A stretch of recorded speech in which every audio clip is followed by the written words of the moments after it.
way is started. Thank you for coming. Tonight we're going to talk about an exciting opportunity that Kingsley has been afforded. Kingsley and Kittredge Magnet School, we are two schools in the district that are going to be participating in a pilot program. Now the pilot program revolves around Bring Your Own Device.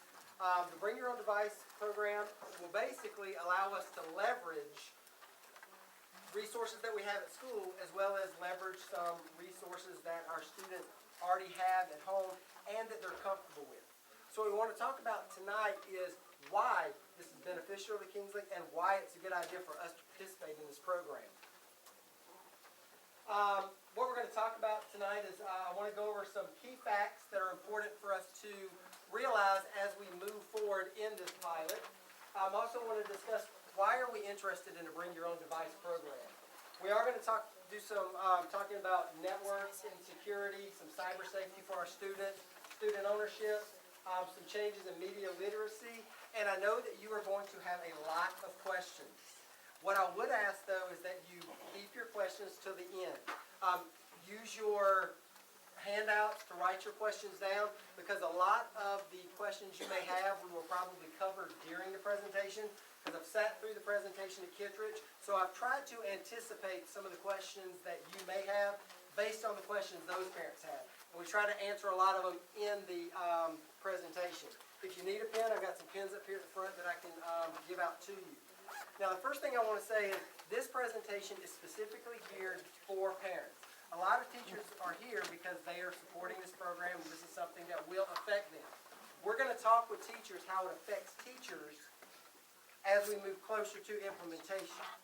And the teachers have been doing some work as far as with technology at Kingsley. We are increasing the amount of district-offered technology, but the teachers have been incorporating that in the classroom, and we will get more towards the teacher portion when we come towards the integration. But in order for a Bring Your Own Device program to be successful, we have to have buy-in from the community and from the parents, which will be the ones providing the device. Here's some facts to remember.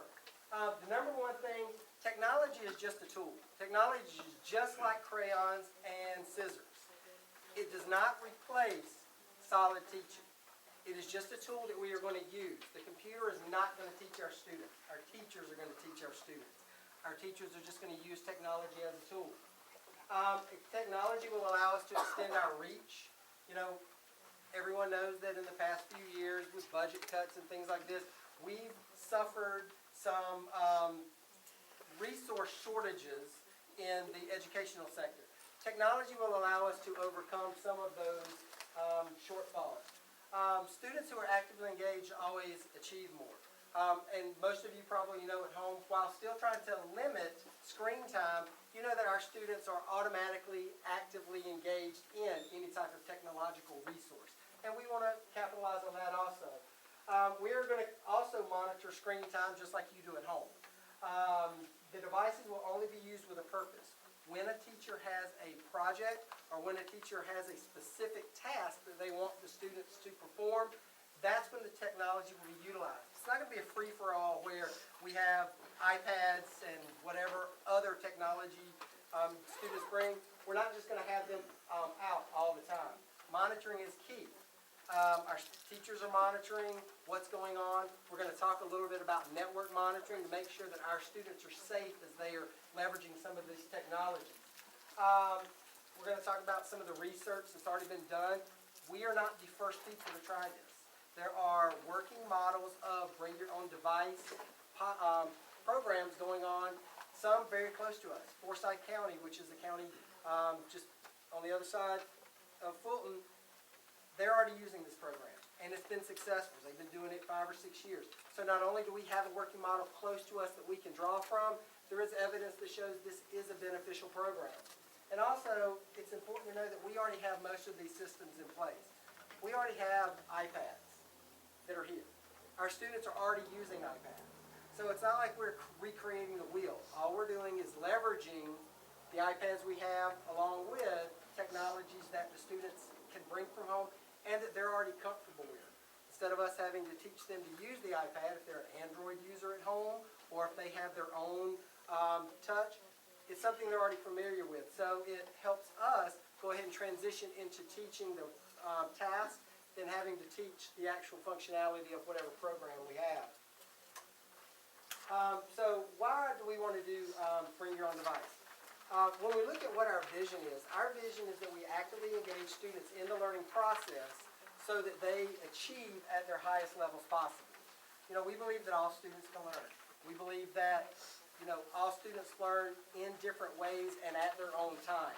So what we're trying to do is recognize students that do learn well with technology and leverage that opportunity for them, as well as the students that learn well linguistically or learn through the arts, learn musically. We want to approach our students on all of the learning modalities.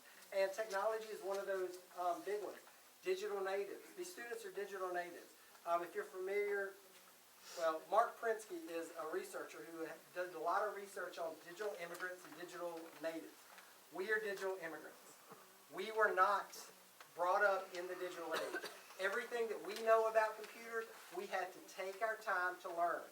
With our students these days, it's kind of intuitive to them. How many of you actually taught your child how to use the remote control on the TV? Probably none of you, but they all know how to do it. Same thing with iPads. I'm sure that if you sit in a restaurant where adults are trying to have adult conversations and you look and see what kids are doing, you know, that's the new way to keep them quiet at a restaurant while you're talking to your friends.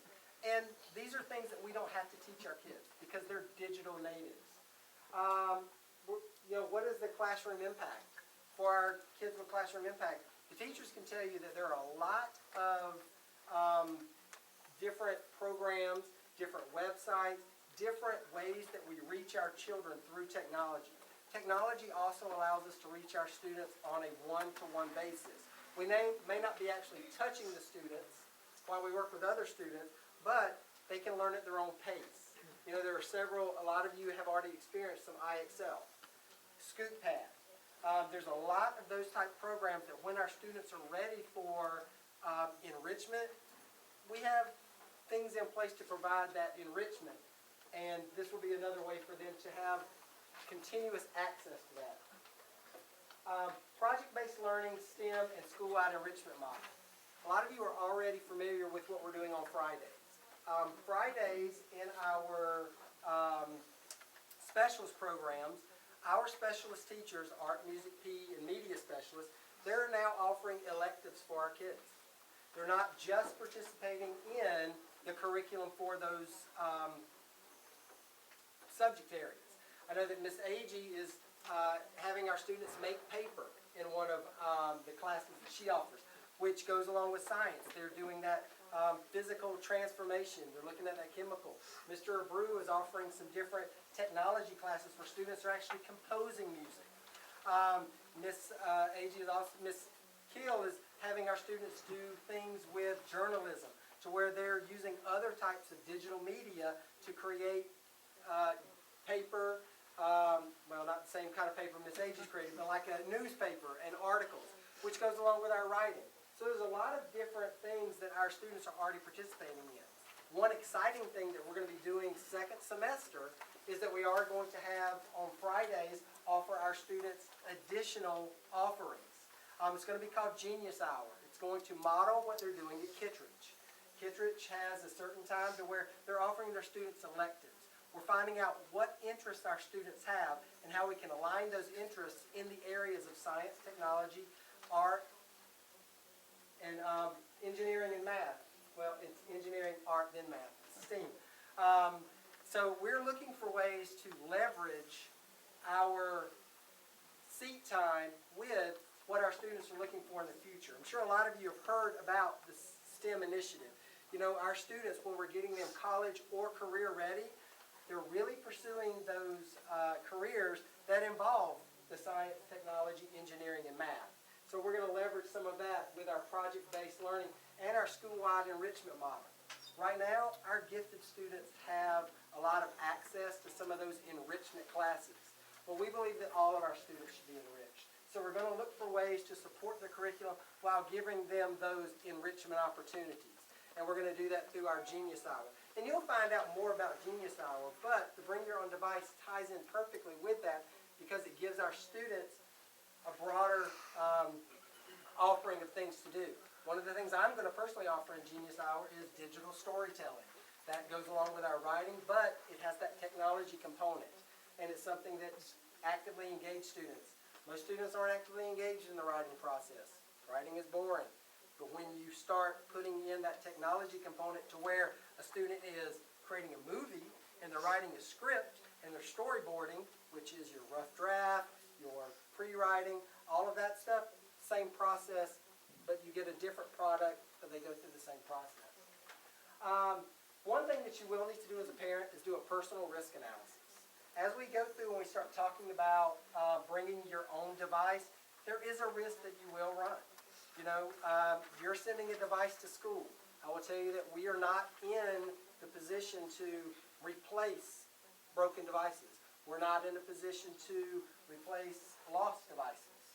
You know, as far as we're going to do our best to make sure that our devices are accounted for and that we take every precaution. But one thing to remember is currently I have 90 iPads. Not a single one of them have been broken. None of them have gone missing.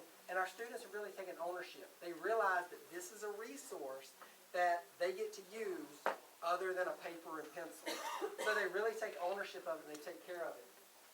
And then, why not? And that's really the question to ask ourselves. Why not? We have these resources at home. We have the things that the students are already doing. So why not take those resources and try to leverage them in a way that is going to academically set us apart in a pilot program we're doing and work towards our ultimate goal, which is pushing our students to higher academic achievement.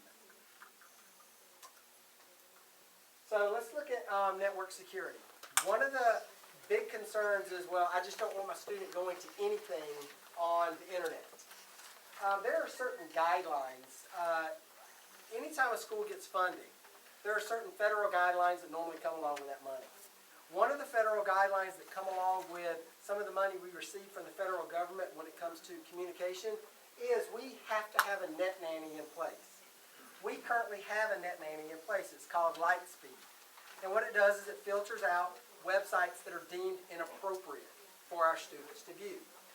This is the same network that we use on our classroom computers and our current iPads. When your students bring in their devices, basically they will have access to that network. They will be able to log on to our Wi-Fi, and they will be able to use our network. Even though it's your device, when they're on our network, those same safeguards apply. Now there's always that chance that a kid can go around, and there's always that one site that a kid finds that maybe not be caught on the net nanny, but same thing would happen using the school iPads or the school desktop computer.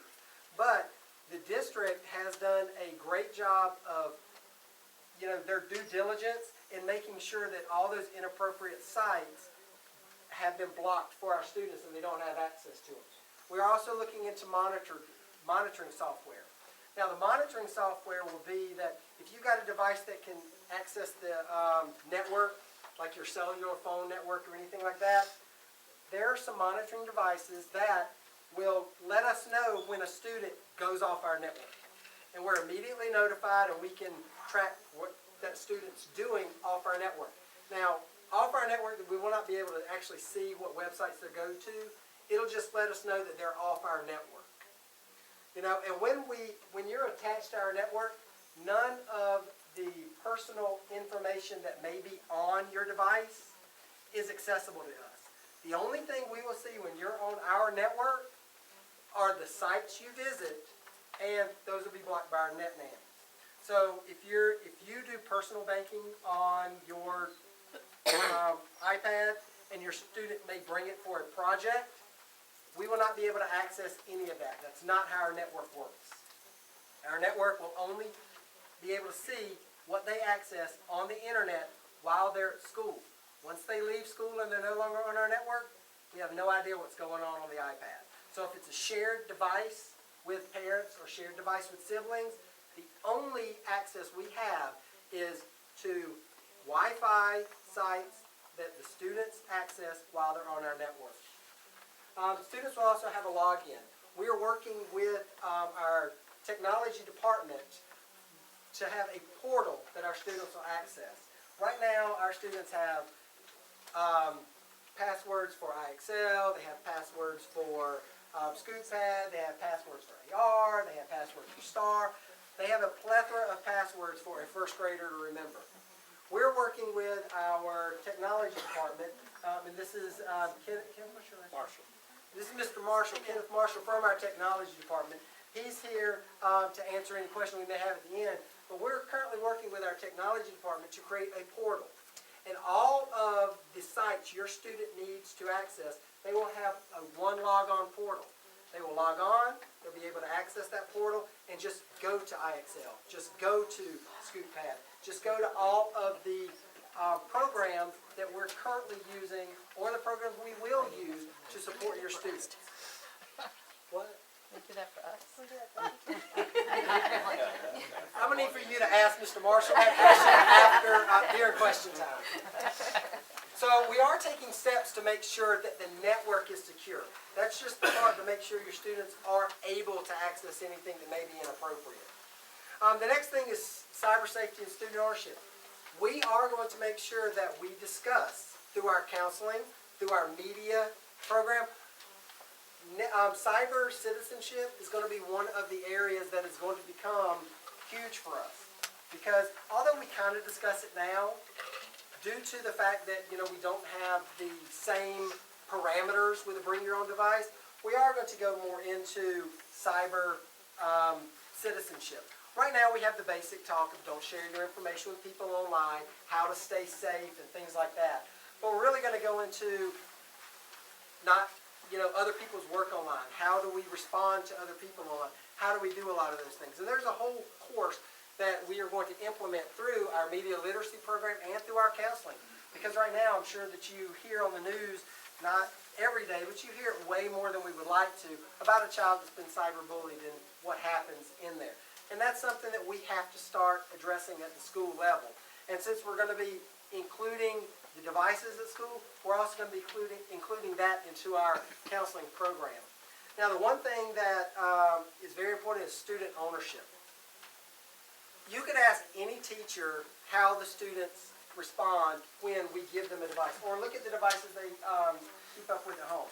Might be a little different at home, because they probably lose it a lot more.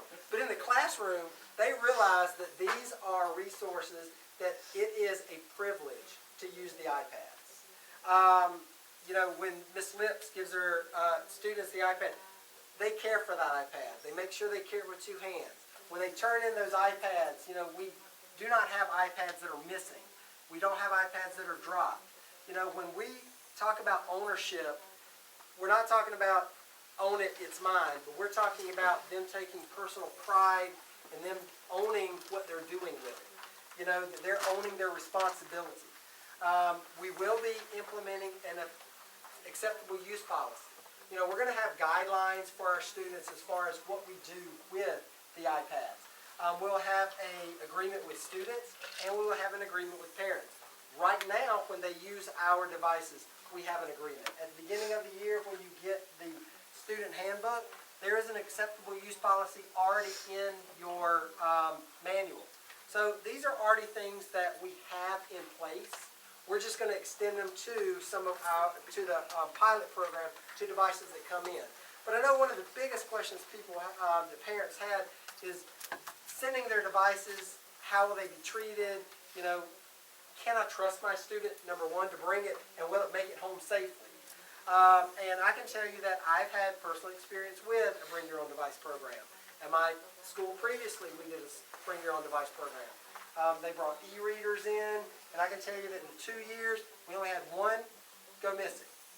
And it was taken by a high school student that came over to read to my kids. But we got it back because there are cameras all over this. So we went back and we looked at the cameras, and we were able to locate who took it, and we were able to recover the device.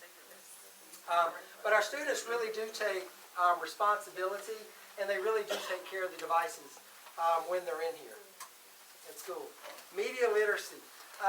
Again, we're going to talk about our cyber citizenship, but we're also going to see a shifting of roles. In the shifting of roles, we are going to look to our teachers to be more facilitators of learning. Looking at that project base, a lot of the things that our students do, they know how to access information. So what we need to do now is we need to start guiding them to the correct information and where they go. One of the things that the Charter Council has been very generous with is adding technology. Last year we added 2 iPad cards. Prior to that we only had 1. So we went from 30 iPads to 90 in 1 year. So, and with that, it cracked the door. But I can tell you that if you ask any of the teachers here, hey, do you have access to the iPads or to the technologies as much as you would like to? Across the board, they would all pretty much probably say no. Miss Lips is shaking her head. I can see Miss Lips really well. That's why I keep referring to myself. Great spot picked.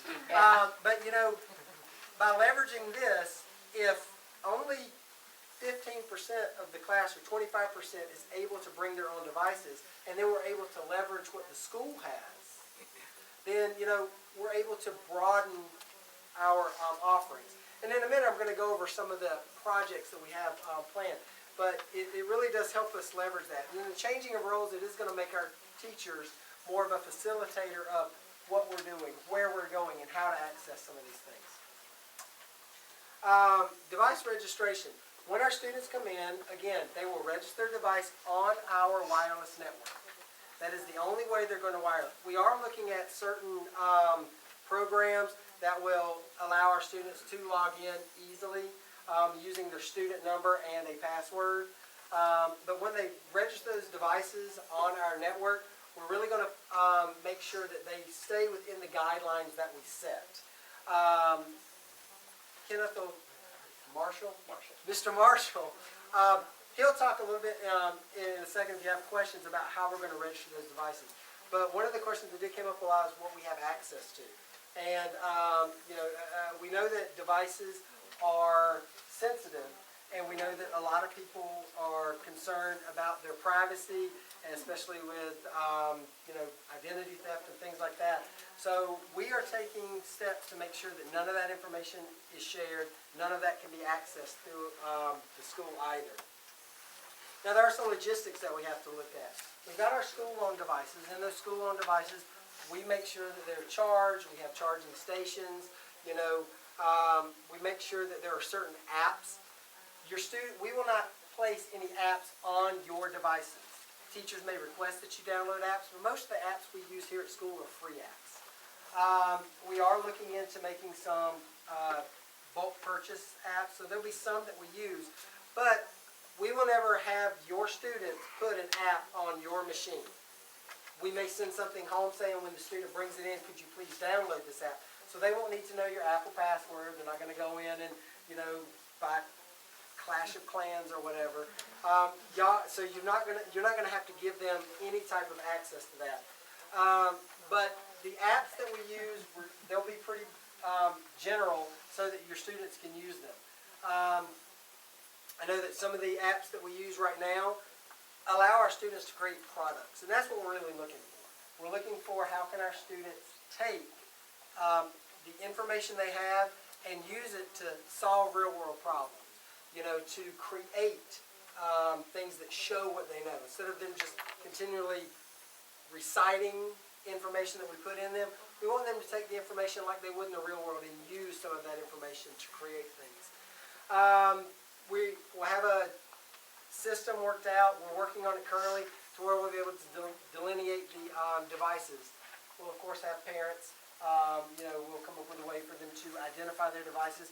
Normally it's through the home screen. Just put your kid's face on there, so that when they see it, you'll have that on there. And we'll have our school devices registered, identified also so they're separated. As far as with cases, we have a program, Ms. Brixton can help me with that, the program for purchasing cases, a deal with. It's coming through. It's coming through the IT department. So Mr. Brantley is heading that up, and I think right now they're just looking at the iPad Mini cases that we can make available for about $10. So we are looking at that, but we want to make sure that any device that comes in, that prior to them coming in, we want to make sure that there have been some steps taken to ensure that they will be safe at school. So, we're gonna request that all devices come in be in some type of protective case, like ours are. That's why we haven't had any broken.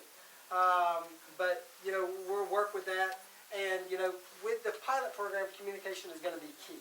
We are gonna communicate with the parents what we're doing, why we're doing it. When we submitted the proposal, here are some of the things that we began looking at. Some of the things that we're looking at to support our kids. We talked about the school-wide enrichment model to support STEM for second semester. Our 5th grade discovery class with Miss Markey, they're looking at the STEM collaboration also. They're looking at small fry trout. They're looking at weather models. We have the WeatherBug app, WeatherBug system, to where a lot of times that comes in. To have our students actually start accessing and interacting with that. We're looking at some inspired classroom models to where our students are not, the research isn't separate from the learning, but they're actually doing a lot of that integrated in the classroom.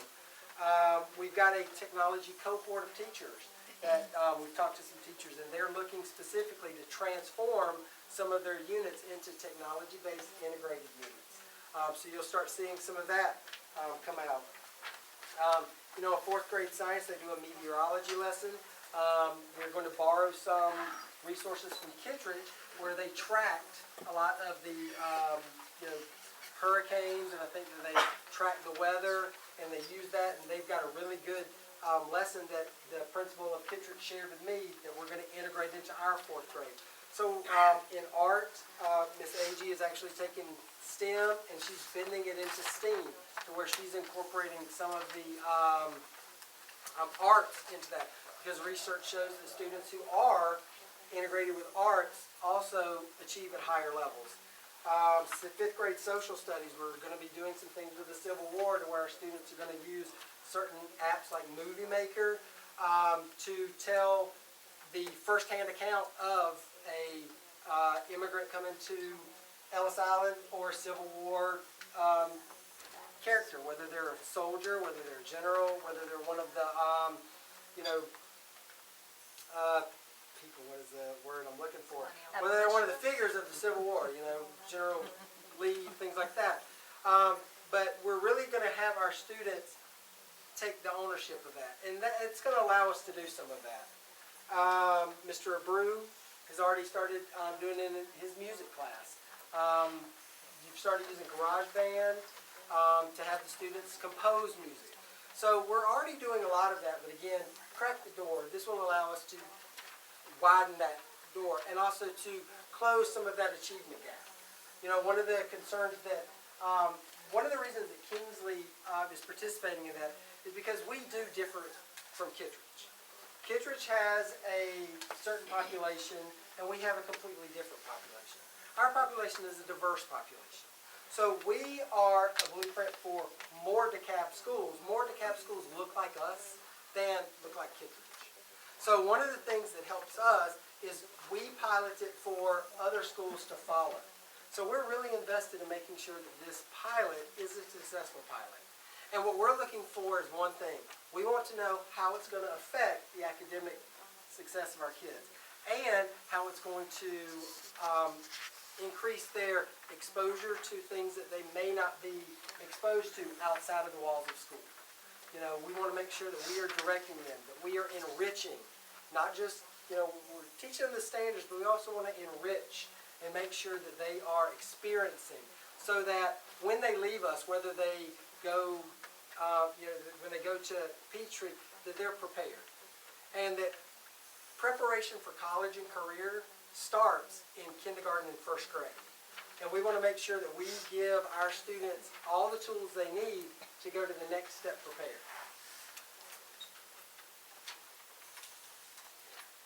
So, brief presentation, and we went over a lot, and a lot of you may have questions. And again, we have Mr. Marshall here, and I also have Ms. Brixton, who is the area director for Region 1. Well, not area director, I think it's regional a regional. superintendent. It's all right. It She's is. my boss. So what questions do you have that we might be able to answer?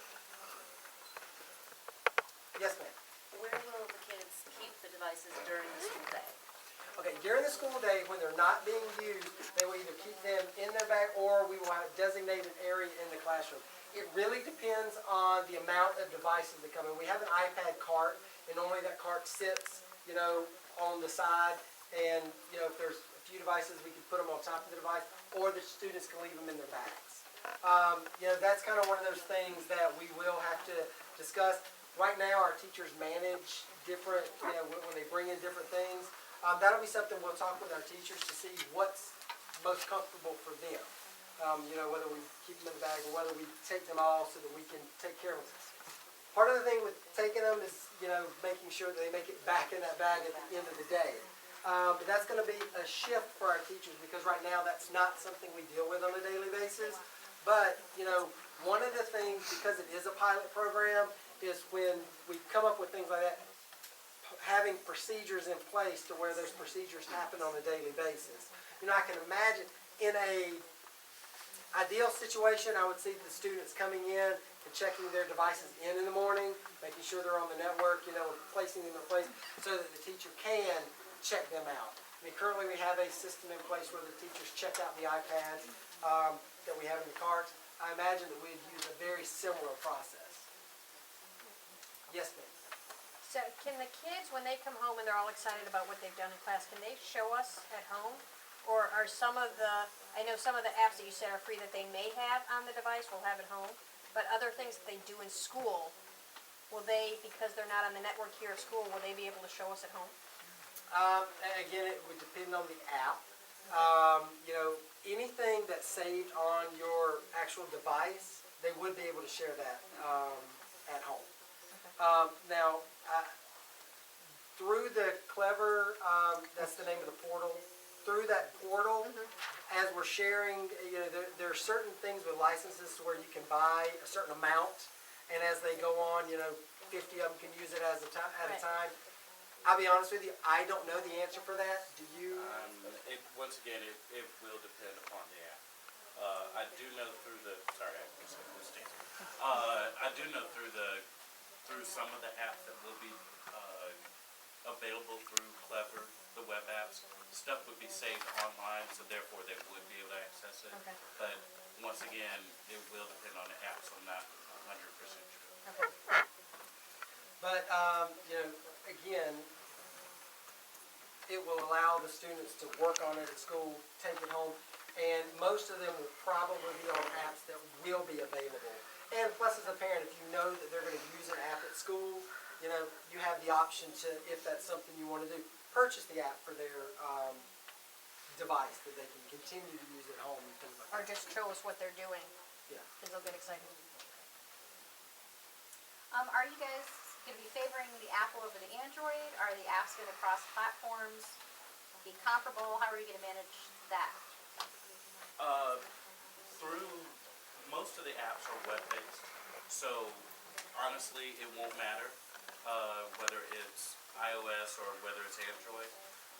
If the school decides to have an app that's, that's not a web-based app, then that would be worked out through the school. But I'm pretty sure that most of the apps that they would be using on their device would be most of them would be web-based apps, especially the ones that are through the Clever product would be web-based. And I was saying probably what we would do is as we sit down and start developing what we're going to do, the project, we would look at, like, let's say we wanted them to use something similar to Movie Maker. But then we would find something in the Android marketplace that is comparable.